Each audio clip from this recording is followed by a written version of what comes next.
Assalamualaikum students, welcome to the channel Online Learning. Today we learn about the Inspiring Science Grade 7.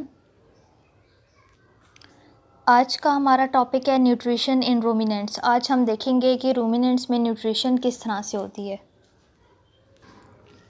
आपने अक्सर देखा होगा कि cows और बफेलोज़ खाना नहीं भी खा रही होती तो फिर भी वो मुसलसल अपने मुंह के अंदर कुछ चबा रहे होते हैं. तो ऐसा क्यों होता है? क्योंकि ये जो एनिमल्स हैं ये अपना चारा बहुत जल्दी खा लेते हैं और इस चारे को इनके स्टमक के अंदर एक पार्ट है जिसको हम कहते हैं रूमेन, उसके अंदर इस चारे को वो स्टोर कर लेते हैं. यहाँ पे क्या होता है, स्टमक के अंदर ह्यूमन के अंदर ये फूड पार्शली डाइजेस्ट होती है. पार्शली मतलब कम्प्लीटली डाइजेस्ट नहीं होती बल्कि थोड़ी डाइजेस्ट होती है और डाइजेस्ट होकर कन्वर्ट हो जाती है कड में. इन एनिमल्स के अंदर ये एबिलिटी है कि वो अपने स्टमक से उस कड को दोबारा अपने मुंह के अंदर लेकर आते हैं और उसको चबाते हैं ताकि उसकी पूरी डाइजेशन हो सके. इस प्रोसेस को हम कहते हैं रूमिनेशन और वो एनिमल्स जो कि ये प्रोसेस करते हैं उनको हम कहते हैं रूमिनेंट्स.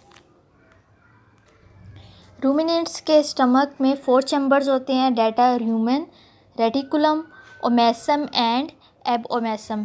ऐसे 4 चैम्बर्ड स्टमक को हम कहते हैं कंपाउंड स्टमक.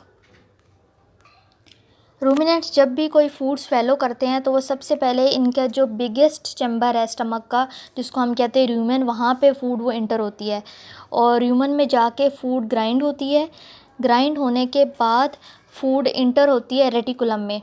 रेटिकुलम में जाने के बाद फूड दोबारा रिटर्न होके माउथ में आ जाती है, मुंह में वापस आ जाती है ताकि हम इसको और ज़्यादा स्मॉलर पीसेस में कन्वर्ट कर सकें.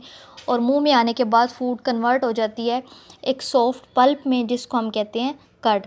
और जब ये फूड कन्वर्ट हो जाती है कर्ड में तब ये थॉरली च्यू हो चुकी होती है.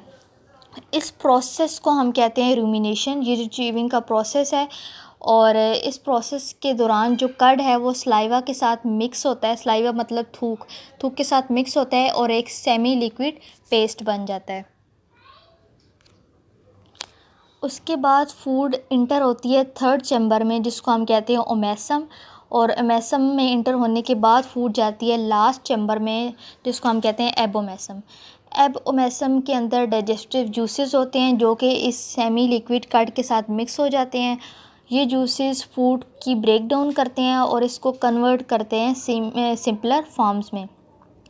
ये जो सेमी डाइजेस्टेड फूड होती है इसके बाद वो इंटर होती है स्मॉल इंटेस्टाइन में और फिर स्मॉल इंटेस्टाइन में इंटर होने के बाद रिमेनिंग डाइजेशन प्रोसेस कंप्लीट होता है.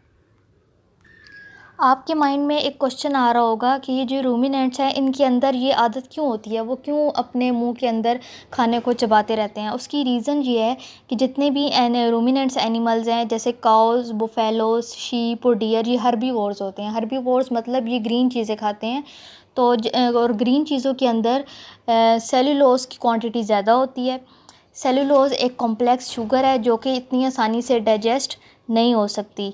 रूमिनेंट्स के अंदर ये जो 4 चैम्बर्ड स्टमक है इसी की वजह से सेलुलोज डाइजेस्ट हो रहा होता है और रूमिनेशन के प्रोसेस की वजह से सेलुलोज डाइजेस्ट हो रहा होता है, अदरवाइज़ ये डाइजेस्ट नहीं हो सकता. Now it's activity time. आपने एक एक्टिविटी करनी है. आपने एक ब्रेड का पीस लेना है और उसको चबाने की कोशिश करनी है और देखना है कि इसका टेस्ट कैसा है. जैसे जैसे आप इसको च्यू करते रहेंगे, चबाते रहेंगे तो इसका टेस्ट जो है वो स्वीट होता जाएगा. इसकी क्या रीज़न है? इसकी रीज़न ये है कि ब्रेड के अंदर स्टार्च होता है. जब स्टार्च को हम चबाते हैं तो ये स्लाइवा के साथ मिक्स होता है. स्लाइवा के अंदर एक एंजाइम होता है पेटाइलिन, वो एंजाइम कन्वर्ट कर देता है स्टार्च को शुगर में. यही रीज़न है कि जब हम ब्रेड को ज़्यादा देर तक चबाते हैं तो उसका टेस्ट स्वीट हो जाता है. यही एक्टिविटी आप डिफरेंट वेजिटेबल्स और बॉइल्ड राइस के साथ भी कर सकते हैं.